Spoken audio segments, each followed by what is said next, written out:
Coucou à tous, ravi de vous retrouver. Alors aujourd'hui, une tartelette corsée poire chocolat. Pour sa tartelette corsée poire chocolat, le chef a choisi les demi-poires au sirop de chez Fruits d'Air, de véritables poires William récoltées à maturité et sélectionnées avec soin. Du quinoa rouge de chez Vivien Paille, produit en Anjou et issu des meilleurs terroirs de culture. Avec son excellente qualité nutritionnelle, il répond aux besoins essentiels d'une alimentation saine et équilibrée.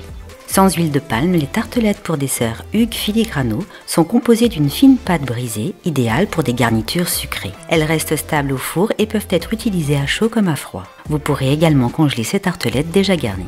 Récoltée à la surface de l'eau, la fleur de sel de Guérande de Tradicel est constituée de fins cristaux légers qui lui confèrent une texture fondante et un parfum délicat. Cette fleur de sel ne subit aucune transformation entre la récolte et le conditionnement.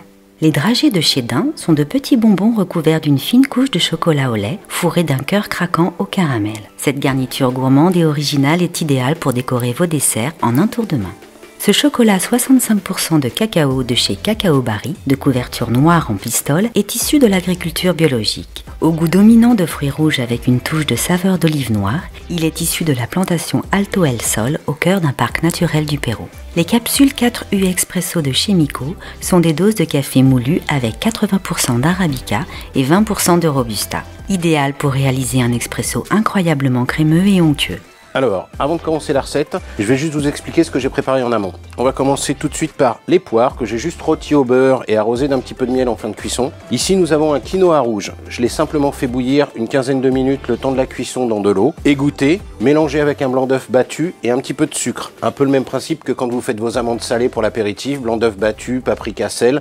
Là, c'est la même chose. Je l'étale ensuite sur une plaque et je le fais sécher au four à 160 degrés, de façon à obtenir des petits morceaux comme ça, légèrement croustillants, qu'on viendra disperser sur les poires au moment du dressage. Ensuite, j'ai fait des plaques de chocolat noir. Une petite astuce, faites fondre votre chocolat à la température d'utilisation, c'est-à-dire entre 45 et 50 degrés. Étant donné que le chocolat est au point, si vous l'utilisez à cette température-là, vous aurez un chocolat qui sera relativement brillant et pas blanc. J'ai saupoudré d'un peu de fleur de sel et de dragées de daim. Maintenant que je vous ai expliqué tout ça, on va passer à la confection de la tarte chocolat avec les fonds de tartelette de chez Hugues Ducourtieu de la gamme Filigrano. Pour la réalisation de cette tartelette chocolat, je porte à ébullition la crème ainsi que le beurre. J'y ajoute le café fort de chez Miko et je verse l'ensemble sur les pistoles de chocolat de chez Barry.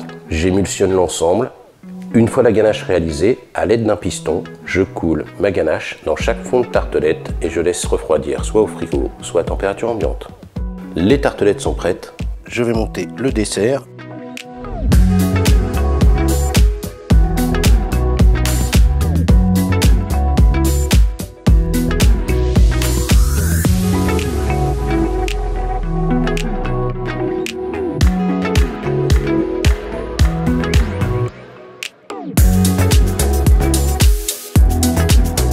Notre tartelette corsée poire chocolat est maintenant terminée. Il ne me reste plus qu'à vous fixer rendez-vous le mois prochain.